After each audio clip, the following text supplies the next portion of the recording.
मेरे हमीद कैसर से जो दोस्ती है उसके हवाले से बाद में बात करूंगा, लेकिन आज इस तकरीब में मैं चूँकि आज तैयार नहीं था आने के लिए, मैंने माजरत कर ली थी, लेकिन इस शख्स की मोहब्बत मैं बेतकल्लुफ़ी से ही बात करूंगा। मैं आप जनाब इसको नहीं कहूँगा, मुझे यहाँ खींच लाई है और मुझे तकरीब से उठ के आना पड़ा। आज तकरीब में कुछ बातें हुई हैं, उन बातों ही से चुन के कुछ बातें मैं कर लूँगा।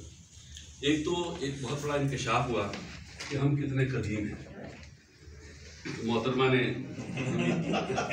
शाहिद के हवाले से बताया कि ज़माने कदीम के कुछ लोग हैं। मैं वहाँ पूछ पा रहा था कि मैं भी उसी ज़माने का आदमी हूँ और हमीद कैसर भी उसी ज़माने का आदमी है। फ़र्क सिर्फ ये है कि मेरे और हमीद शाहिद के बाल वक्त के साथ साथ सफ़ेद हुए और काले बालों के साथ दोस्ती का आगाज़ हुआ था हमारे 80s में और बाल सफ़ेद हुए।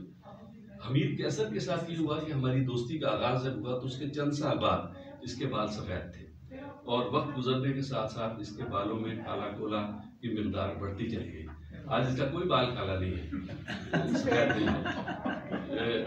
हमीद कैसर मेरा बहुत अजीज़ दोस्त है और इससे मोहब्बत करने की वजह मुझे नहीं मालूम, जैसे बहुत से लोगों को मालूम नहीं है कि इससे मोहब्बत क्यों की जाती है और क्यों की जाए, बस इससे मोहब्बत हो जाती है। अच्छी बात है, तो क्या अच्छी बात है, क्या अच्छी बात है। उस मोहब्बत के असर में हमने फिर सारी ज़िंदगी एक दूसरे के साथ गुजार दी। कैसे तारुफ हुआ, हमने कैसे एक दूसरे को देखा, इसकी तफसील बताने की ज़रूरत नहीं है।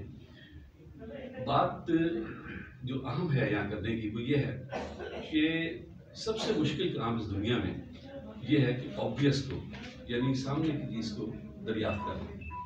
क्या अच्छी बात है। सामने की चीज़ दरियाफ्त करना ऐसे है जैसे न्यूटन के सर पे सेब गिरा तो उसने सोचा कि ये नीचे क्यों गिरता है, ऊपर क्यों नहीं जाता। ये न्यूटन चाहिए था ये सोचने के लिए। ऑब्वियस को डिस्कवर करने वाले लोग बहुत कम हैं। हमीद कैसर को ये हुनर आता है कि वो ऑब्वियस को डिस्कवर करता है। उसकी सारी कहानियां पढ़ते हुए बहुत कम एहसास होता है, अक्सर सोचना पड़ता है कि ये कहानी क्यों लिखी।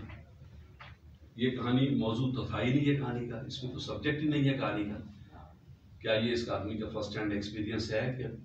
लेकिन कहानी पढ़ने के बाद अंदाज़ा होता है कि उस ऑब्वियस को ये आदमी डिस्कवर करता है जो दूसरे लोग डिस्कवर नहीं करते। हमीद कैसर की सारी कहानियों में यही कमाल पाया जाता है और ये सादा तहरीर लिखने का बादशाह है। और मैंने एक जुमला इन्हीं की ज़बान से सुना था, मैं दोहराना मुनासिब समझता हूँ कि दोहरा दूँ, क्योंकि उससे ओन नहीं करता। इनको किसी ने कहा था कि ये हमारे अहद का कृष्णचंद्र है, प्रेमचंद, मुंशी प्रेमचंद है। तो जिसने कहा था वो मुंशी प्रेमचंद से वाकिफ नहीं था, लेकिन उसने कहा और मैं उस बात को इसलिए दोहरा रहा हूँ यहाँ पे कि मुंशी प्रेमचंद ना सही, लेकिन हमीद कैसर हमारे अहद का हमीद कैसर जरूर है।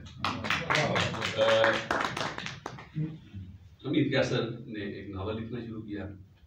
नावल जब इसने लिखना शुरू किया तो मैंने एक बात कही कि सवाने हयात, जिसे बायोग्राफिकल नावल कहा जाता है, वो दो वजह से लिखा जा सकता है। एक तो ये कि आप इतने अहम आदमी हैं कि आपकी ज़िंदगी के हर वाक़े से लोगों को दिलचस्पी हो और आप अपनी सवाने हयात लिखें। दूसरी वजह ये हो सकती है कि आपके पास ऐसे वाक़यात और ऐसी शख्सियात का इतना बड़ा ज़ख़ीरा मौजूद है कि पढ़ने वाला उससे कनेक्ट करे और आपकी तरफ तवज्जो ना दे। तुम क्यों लिख रहे हो ये नावल? तो हमीद कैसर ने बताया कि मैं इसलिए लिख रहा हूँ कि मैं चाहता हूँ कि लोग काला बाग की सैर करें, जिसको मैंने छोड़ दिया था।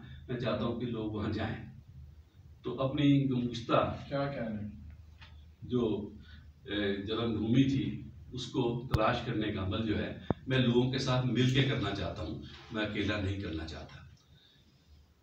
हमीद कैसर के बारे में बहुत ज़्यादा बातें मैं कर सकता हूँ, लेकिन मैं नहीं करूँगा, इसलिए कि मैं सिर्फ यही बातें कहने के लिए आया था, ये बताने के लिए आया था कि मैं कितनी मोहब्बत करता हूँ हमीद कैसर से और वो मुझसे कितनी मोहब्बत करता है ये मुझे बताने की ज़रूरत नहीं है, क्योंकि ये मोहब्बत दो तरफ़ा है।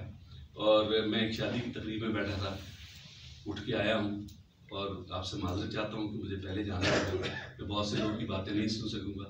आपका बहुत शुक्रिया।